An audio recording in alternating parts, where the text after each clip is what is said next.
Welcome to a new episode of Drops of Science, the multilingual scientific podcast that selects for you the latest news in natural sciences.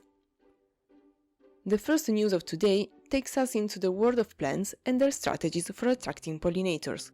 Communication between plants and pollinating animals primarily occurs through olfactory and visual signals. One particularly interesting visual aspect in fluorescence, which occurs when a fluorophore absorbs photons, that is, light at short wavelengths such as UV, and releases energy in the form of visible light at a longer wavelength. While fluorescence has been documented in both animals and plants, its biological implications remain poorly understood. A 1975 study had noted that fluorescence in nectar was common in plants pollinated by bees, but absent in those pollinated by butterflies, moths, or birds. However, very little data were available on other categories of pollinators. Recently, Dr. Petra Wester and Dr. Patricia Brun from Heinrich-Heine University in Düsseldorf and the University of KwaZulu-Natal in South Africa conducted a study on nectar fluorescence in plants such as the pineapple lily and certain species of Tark's scap lilies, which are pollinated by non-flying mammals. Using a UV camera in a dark room, the researchers discovered that the nectar of these plants absorbed UV light and fluoresced blue or blue-green. Despite these observations, the authors remain skeptical about the adaptive role of fluorescence in the context of pollination. Pollinating mammals such as mice and shrews are predominantly nocturnal or crepuscular, times when UV light is scarce. Therefore, fluorescence does not seem to provide a visual advantage in attracting these animals, which primarily rely on their highly developed sense of smell to locate flowers. Alternatively, the researchers hypothesize that fluorescence may be a byproduct of other chemical processes. It could serve to protect pollen from UV damage or possess antimicrobial properties to safeguard the nectar from contamination. The authors suggest further research to determine whether pollinators can actually perceive fluorescence and whether it has functions beyond merely attracting floral visitors. Future studies could also analyze nectar for potential antibacterial properties or explore the role of fluorescence as a taste filter to select effective pollinators. Continuing within the path of pollinators, let's now talk about insects that are currently in sharp decline in agricultural areas due to the use of pesticides and the scarcity of floral resources.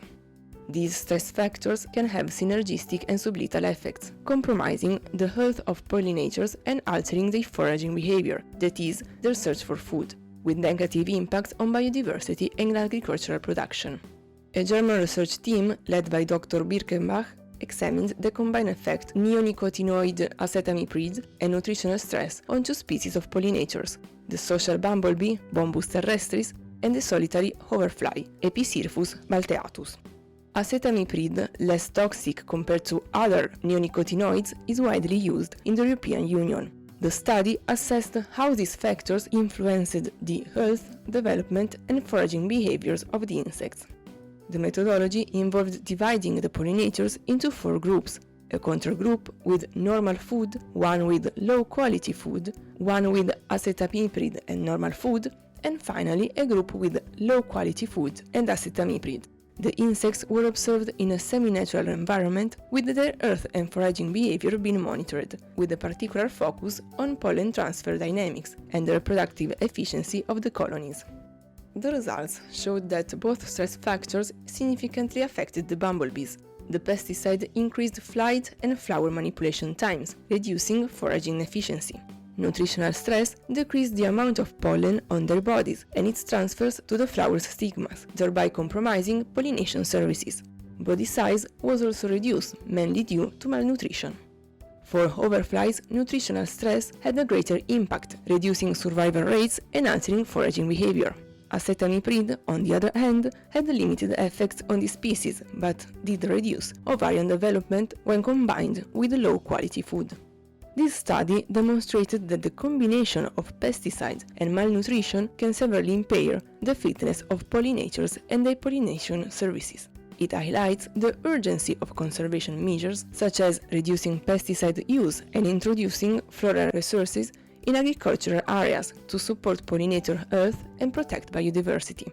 Wildflower strips and greater crop diversification could provide crucial resources to ensure their survival and mitigate the negative effects of other environmental stressors. It's not just pesticides that threaten the biodiversity of our planet. Plastic pollution in freshwater ecosystems is an issue of growing concern. Every year, between 5 and 13 million tons of plastic end up in the oceans, and it is estimated that by 2040, around 610 million tons of plastic will have reached natural ecosystems. Over time, plastic degrades into microscopic and nanometric particles, invisible to the naked eye, which can severely affect aquatic biodiversity. A study conducted by Dr. Mikael Ekvall and collaborators from Lund University, Sweden, revealed the devastating effects of plastic nanoparticles on freshwater ecosystems. Using replicated experimental wetlands, the researchers examined how nanoplastics influence various species of zooplankton and phytoplankton.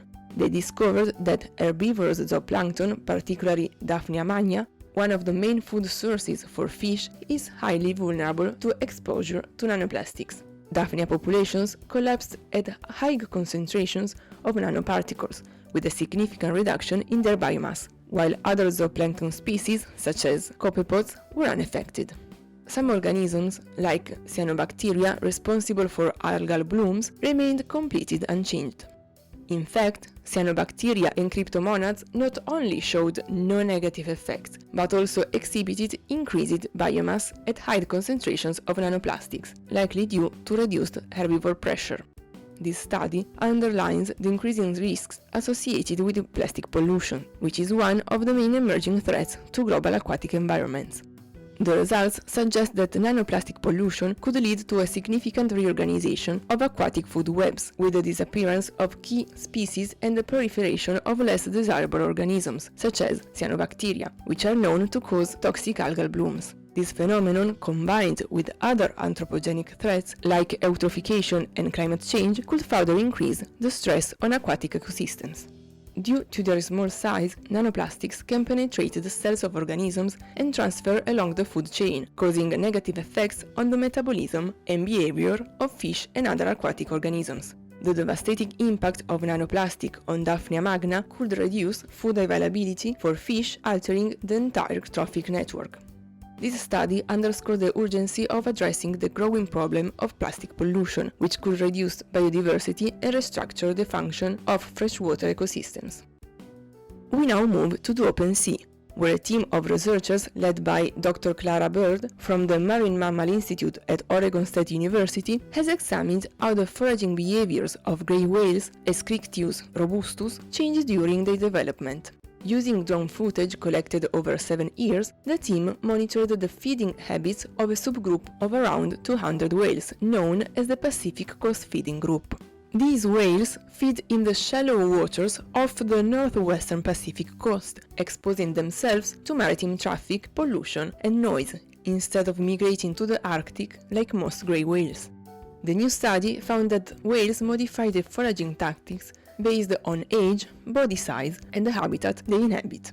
Younger and smaller whales tend to use forward swimming as their primary foraging technique, while older and larger whales adopt the headstand technique, where the whale pushes its head and mouth into the ocean floor to catch prey like small crustaceans that aggregate on algae-covered reefs.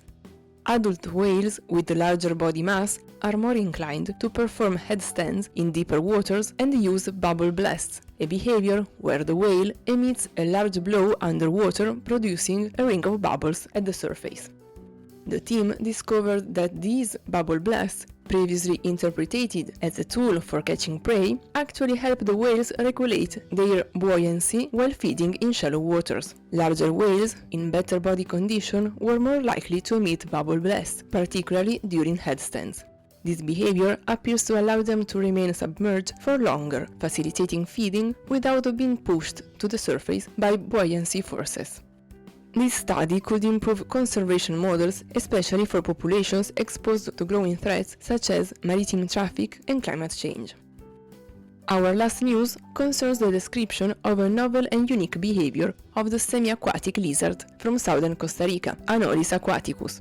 Dr. Lindsay Swirk from Binghamton University, State University of New York, was the first to observe and describe that these lizards, to escape predators, dive underwater and use an air bubble that forms over their nostrils as an oxygen reserve, a rare evolutionary adaptation among vertebrates. During the dive, the lizard's hydrophobic skin traps an air bubble, allowing it to remain underwater for prolonged periods, thereby increasing its chances of survival when faced with predators. Although the use of air bubbles as an oxygen reserve is common among small invertebrates like insects, scorpions and spiders, no such behavior has been observed in vertebrates until now.